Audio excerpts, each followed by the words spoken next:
Looking to scale up your data storage capacity to meet growing demands? Fujifilm Tape is the foundation of a modern data strategy. Tape is a trusted data storage solution that grows alongside your business, helping you adapt to ever-changing data management needs. Providing ultimate security, the physical air gap can bring you peace of mind when it comes to storing information long-term safely and efficiently. Fujifilm has been innovating the manufacturing of tape for many years, creating generations of data tape that modern businesses can rely on. So what are you waiting for? Get started building your data storage strategy on tape today at builtontape.fujifilmusa.com. That's builtontape.fujifilmusa.com. Cloudcast Media presents from the massive studios in Raleigh, North Carolina. This is the Cloudcast with Aaron Delp and Brian Gracely, bringing you the best of cloud computing from around the world. Good morning, good evening, wherever you are, and welcome back to the Cloudcast. We're coming to you live from our massive Cloudcast studios here in Raleigh, North Carolina. And this is Aaron this week. And the KubeCon announcements are starting to come out.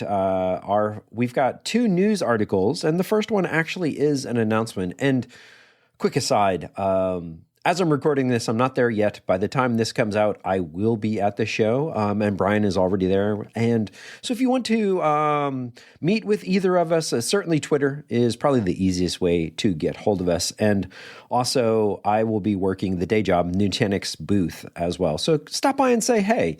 Now, getting back to our announcement, Cloudcast alumni Fermyon has raised a $20 million Series A, and they announced today at Cloud Native WASM Day the addition of Fermyon Cloud. And so if you're into WebAssembly and want to be able to build those applications even faster because they are hosted in Fermyon Cloud, then this is certainly going to be of interest to you.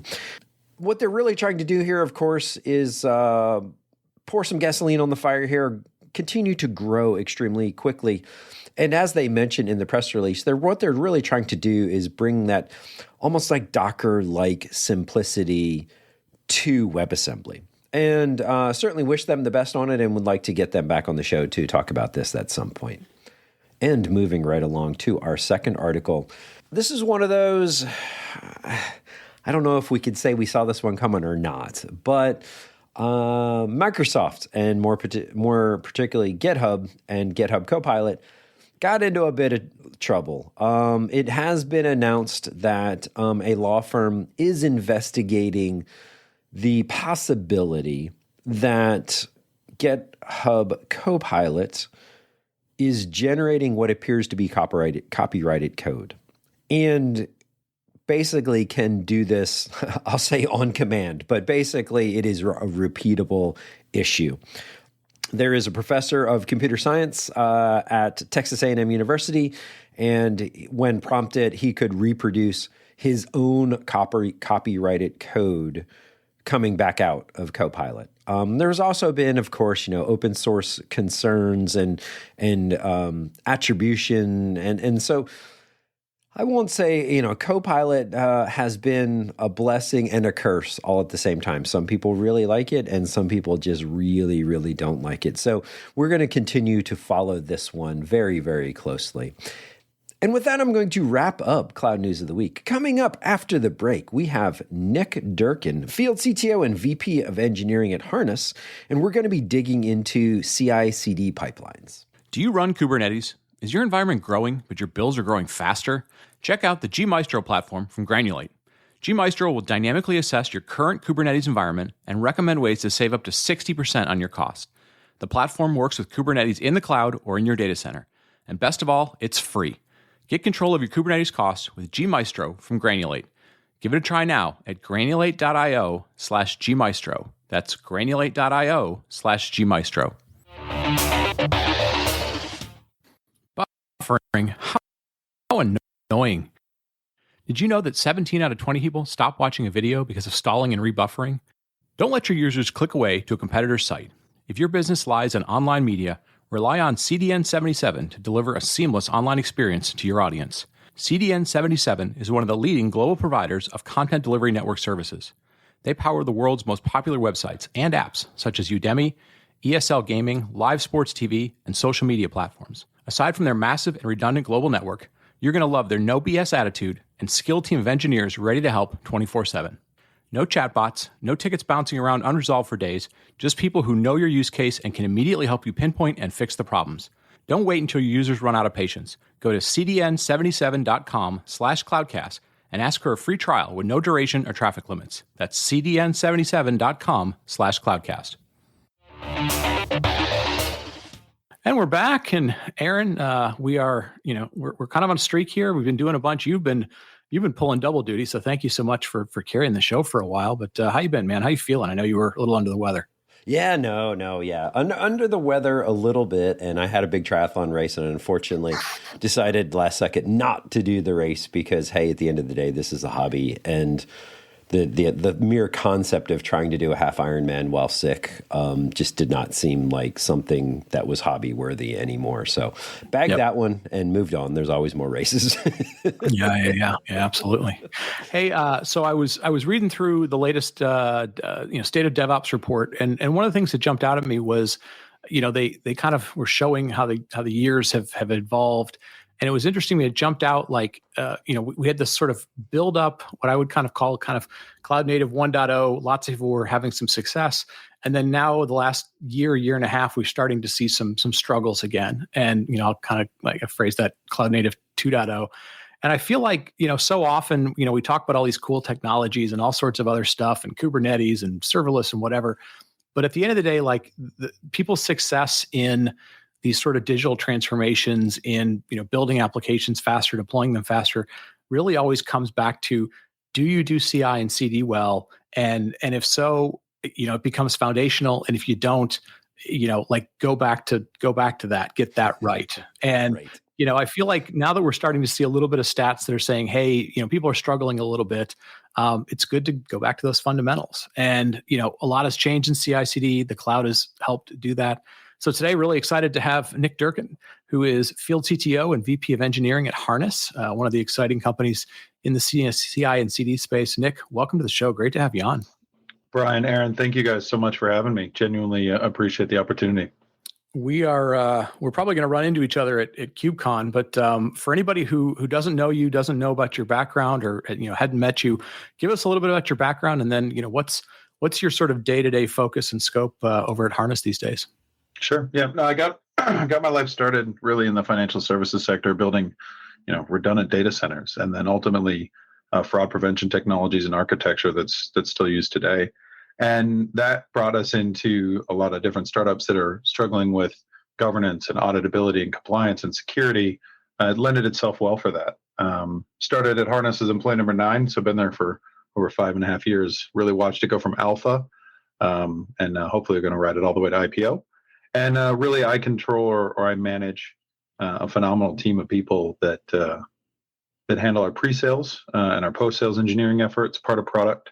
I kind of cover a large gamut of Harness, but ultimately, customer focused. When you even look at how Harness was built, it's been designed around what the customers require and what they need. Nice. And Nick, we're going to talk a little bit towards the end about Harness and what makes Harness so different from CI/CD. But let's maybe get back to basics and just dig into CI/CD pipelines for a bit. Like I've heard it's like, hey, CI is very different from CD, and then others say, hey, this has to be combined. You can't talk about one without talking about the other. And so, I mean, you talk to customers a lot, and you talk about deployment strategies and patterns and platforms a lot. Like, how do you think about this, and how do you approach this? Sure.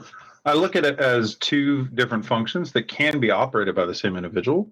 But if we look at CI, clearly that is from code to artifact. And that include all the tests and all the parts and pieces required. And traditionally, what people will talk about continuous delivery, CD, they'll talk about artifact to production. I like to take it one step further and actually say it's artifact to customer. So just because it's in production doesn't mean it's good. That's why we spend so much on monitoring tools and logging to figure out what normal looks like. So it really should be from artifact to customer. What I find interesting is, there are phenomenal shops out there. I'll have to give a massive kudos. Like if you go look at the way Red Bull develops, every single developer owns their code all the way through to production. But the way that you can distinguish this quite easily, and you can ask any customer, A developer can start building their code. They can use CI out of the gate right now. It requires no interaction with security teams, no interactions with infrastructure teams. You can start building software now. And if you want to get into continuous delivery, this is where it's hard, because you have to actually empower, or you have to leverage multiple teams at an organization: security, infrastructure, potentially automation teams, as well as the developers. And so it requires a lot more working together than what a build does. Yeah, no, it makes sense. And so did you find people they kind of confuse them, or they assume that they're the same, and hence, like if they're struggling with it, they get frustrated, or are people intelligent enough to sort of, I shouldn't say intelligent enough, but like, have they learned enough yet to understand, the difference between CI and CD, and how to focus if one part of it's not working as well as, say, the other part? Or is that still a black box? No, I think people, look, 5 years ago, I had to explain what continuous delivery was and why people needed it. Now everyone knows they need continuous delivery, and how they're achieving it. Everyone starts with using their CI tool and open source tooling. And, that's where everybody starts, because it's what's available to them. And that's when they realize that doing continuous delivery shouldn't be just scripting. And that's where they look for tooling. Right. Hopefully that makes sense. Yeah, it does. Absolutely. And we kind of go back to, some of the state of DevOps reports and some of these others, right? Like we hear about success stories all the time. And you hear sometimes the same ones over and over and over, right? Organizations that are doing hundreds to thousands of deployments to production in a day. And again, is this a realistic expectation for an organization, or is this the gold standard and there's only a couple out there? And if there's an organization that maybe isn't anywhere near that, where do they even start to improve and go on the journey? I think it's a great question. I think everybody shoots for that. Everybody starts with velocity. Let's go fast, because the folks like Netflix and so forth, they've been pushing this forever. And that's really easy if you're in a non-governed environment. If you are in an area where you don't have governance, security, audit, compliance requirements, it's really easy to go fast. And what we find is that it's as soon as you have that struggle or that challenge of deploying with velocity and governance, when it becomes, that's where the fight starts. And if we do it wrong, right, we let the pendulum swing either direction, and this becomes a problem. And so what we do see is that everybody wants to get there. A lot of the statistics are around non-production. It's really when you get into production, then you have to figure out the why. Well, why do we want to do thousands of production deployments a day? And if it makes sense for the business and it actually impacts the business in a positive light, like, let's shoot for it. But if it actually has no benefit, right, to the development cycle, to the testing, to the stability, why would we? And I think that sometimes we put quickly, when we actually need to look at what does our customer require, and then what potential risks do we have that come with it. Yeah, I think it makes. Do you find people still sort of make that a metric that's important? I mean, you hear the old sort of complaint about, people get measured on lines of code they develop. Do you find teams are measured on how many deploys they have per day, or is there a better metric or a better set of vector metrics that should sort of encompass that velocity plus governance, or velocity plus certain amounts of safety, or bad deploys? How do you find people think about that, or what's a good way to think about that?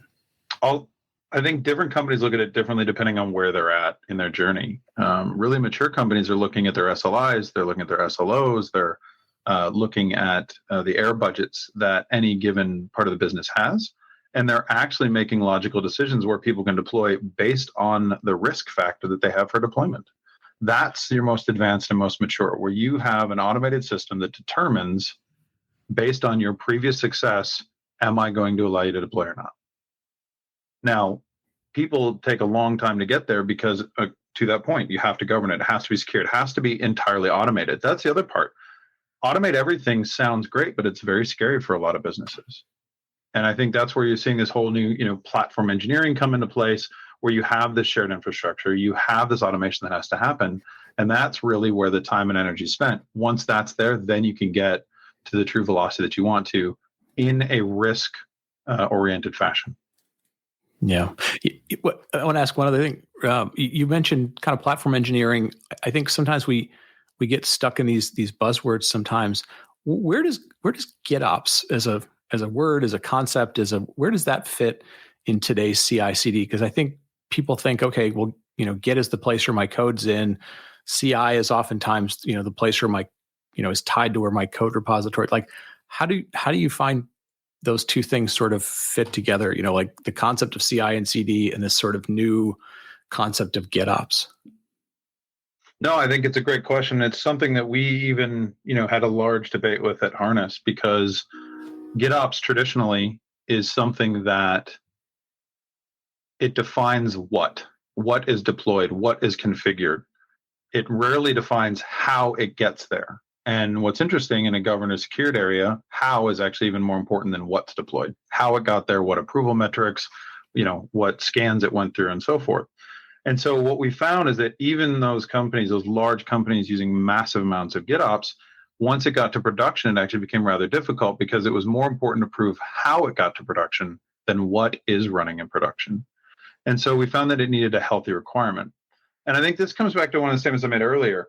Just because CI and CD are different doesn't mean that one individual or one group cannot own both. I think it's really where are we going to spend the effort and energy, and then also where are our resources best used. We looked at, we had a poll put out by Jyoti, our CEO, and it was more than 50% of engineers spend less than 3 hours a day developing.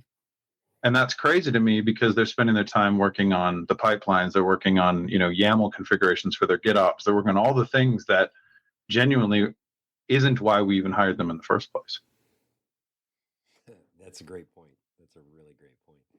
And I'll kind of add maybe an additional layer of complexity on all of this, in the how portion of it. Like you mentioned governance and you mentioned compliance, but I mean, there's also cost to all of this as well. And obviously, we're trying to keep the developers, we just want them going fast and we want to get out of their way and let developers develop, right? And that's the whole shifting left concept that has come up in the industry. But the more you do that, the more we have to, figure out, okay, how do we do governance around the automation? How do we do compliance around the automation? How do we make sure costs stay in line? And so this shifting left also comes at I'll use the term, it just builds tension or comes at a cost of tension. How have you seen that both come to a head and then potentially resolve itself? I think it's a great question. It's actually one of my favorite things to talk about because I think we did a disservice in just shifting the workload left. Right? If I were to hire my electrician to do my plumbing or my plumber to do my electrical, I mean, I do believe they could, but I genuinely wouldn't. And I believe that specialties exist there for a reason. What I do believe in shift left is it shouldn't have been shifting the workload left. Let's take the operational workload, the security workload, the networking workload, the infrastructure workload, and move it to the developer so that they must know all of these spaces. Instead, I believe that we should be shifting the information left.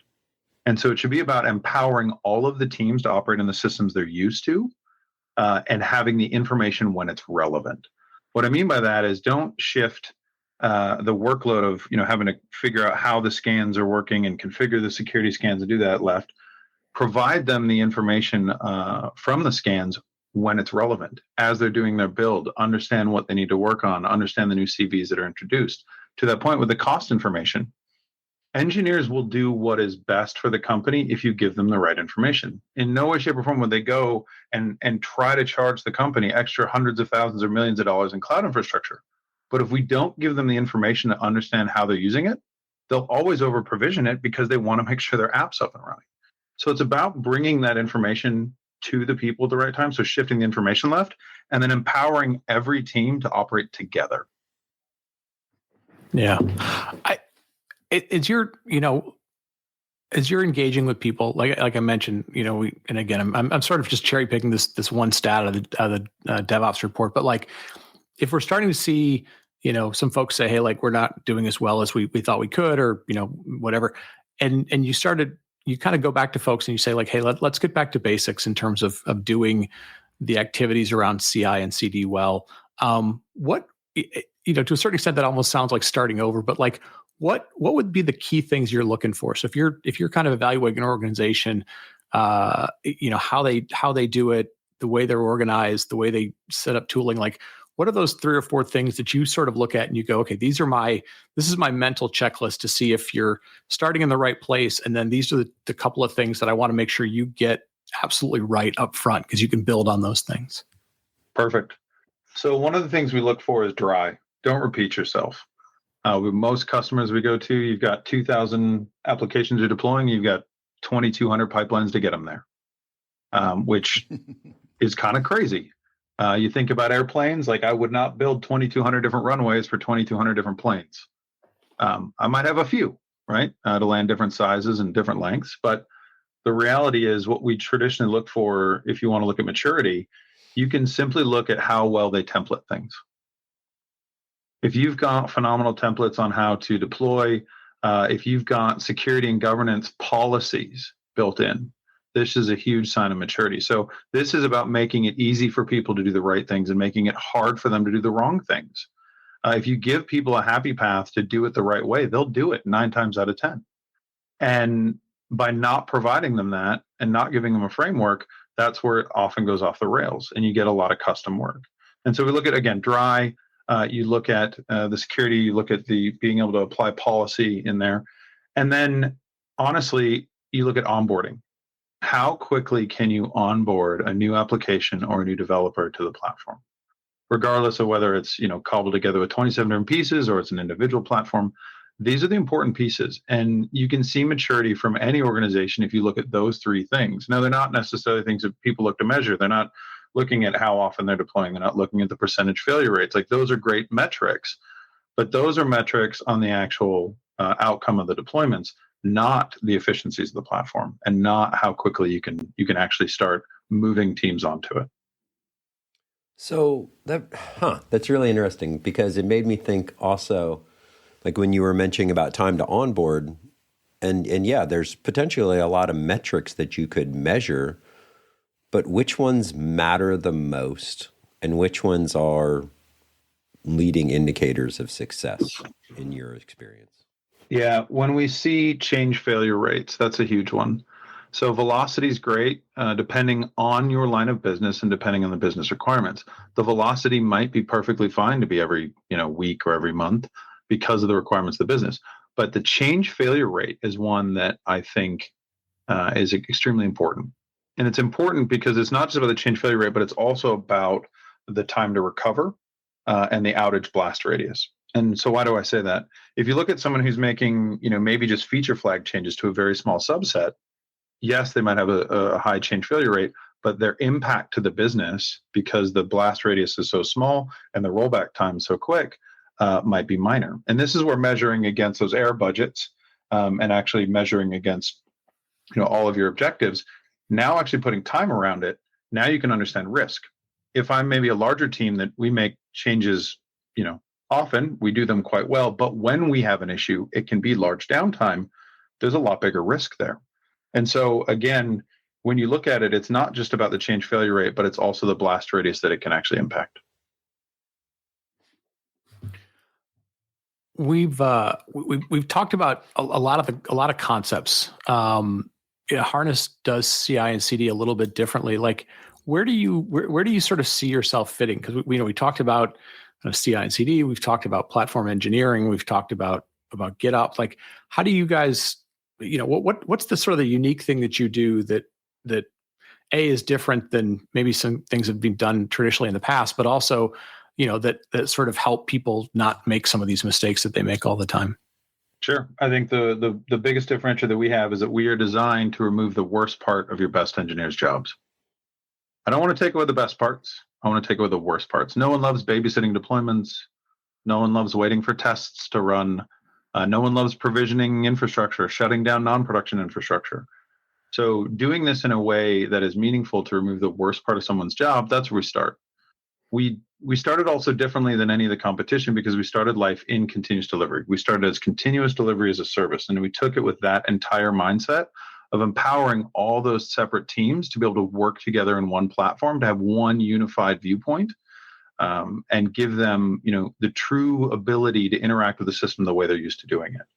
That's where we started with CD. And we honestly originally started and said, hey, CI is a solved problem. There's tons of tools out there, no big deal. But it was our customers that drove us to expand beyond continuous delivery and to really cover a massive amount of the software delivery lifecycle. And it was because they wanted the same auditability, governance, security, and control that we provided in continuous delivery. They wanted across the entire software delivery lifecycle. They wanted to inform people about their cloud costs now when it matters and they can affect change, not a month later after they've already racked up a $100,000 bill. They wanted to start being able to provide security outputs in a normalized, deduplicated, and aggregated fashion right now as you're creating an artifact, not 2 weeks later when your security scans get run on a weekly or biweekly basis. So those are the types of things where really the platform's designed to remove those worst parts. And we use a massive amount of machine learning. We use a tiny bit of AI to do it. But the reality is it should be taking away the parts of jobs that people don't want to do. Yeah. Do people tend to agree what their worst parts are where you sort of have to highlight that for them and they go, oh yeah, I am pretty bad, or I either don't like that or I'm not very good at it? I always ask everyone to raise their hand if they love babysitting deployments. And I've only ever had like one hand raised, and it was more as a joke. No one loves sitting there waiting and looking at the metrics and sifting through the logs. And that's not a task that anyone wants to do, right? Everybody loves going to get coffee when their 3,000 unit tests are happening for the 50 lines of code they wrote. But if I change the gas cap in your car, you wouldn't expect me to check every single electronic device. Yet we do that every time. And so why not do it more intelligently, right? Understand what you changed, understands the tests that would be impacted, and run those. So those are the types of things where we never get people saying, ooh, that's my favorite part. I love trying to figure out when the developers are going to randomly come in and be able to turn on their servers that we had turned off to save money. No one raises their hand to love these tasks. No one loves, creating that spreadsheet for security that's full of every single output from the 7 different scanning tools. Try to figure out which CVEs we're already working on, which ones you need to be aware of, and then bugging developers to go back weeks later to go fix what they've already switched context to. Right? Yeah. That's pretty much a perfect place to stop, I think, Nick. That was well said, without a doubt. So I'm going to wrap it up there. Nick, for those out there that either want to meet you or learn more about what you're talking about or just learn more about Harness in general, where can they go? Absolutely. So harness.io is a great place to go. We've got, we're just about every conference known to man. We were just at Gartner. We'll be at KubeCon. We'll be at reInvent. We also have our own unscripted conference coming up as well. So you'll see that on the website. Come on down, hear from industry folks talking about it. We've got a lot of large financial services customers, a lot of large retailers coming down, talking about their experiences. We've got technical tracks and industry tracks. So really give you that opportunity to see how other folks in the industry were able to change the way they do business and their entire software delivery lifecycle using Harness. Fantastic. And by the way, the unscripted conference link is in the show notes already as well. So if you're interested in that, you can click on it in the show notes. And with that, Brian, do you want to wrap it up for us this week? Yeah, absolutely. You'll probably be hearing this while you're walking around the hallways at KubeCon. If you're there, stop by. Aaron and I will be around and about. Aaron will probably be somewhere near the Nutanix booth. I'll be near the Solo booth. Nick will be, maybe around the Harness booth. But come by. Love to see you. Love to talk to you. We will be doing recaps of the show afterwards, probably a week or so afterwards. But thanks to everybody for listening. Thanks for telling a friend, and lots of big stuff coming up here in Q4. So if you get a chance to tell a friend to listen to the show, we'd love it. Thanks for everybody for listening. We'll talk to you next week. Thank you for listening to The Cloudcast. Please visit thecloudcast.net to find more shows, show notes, videos, and everything social media.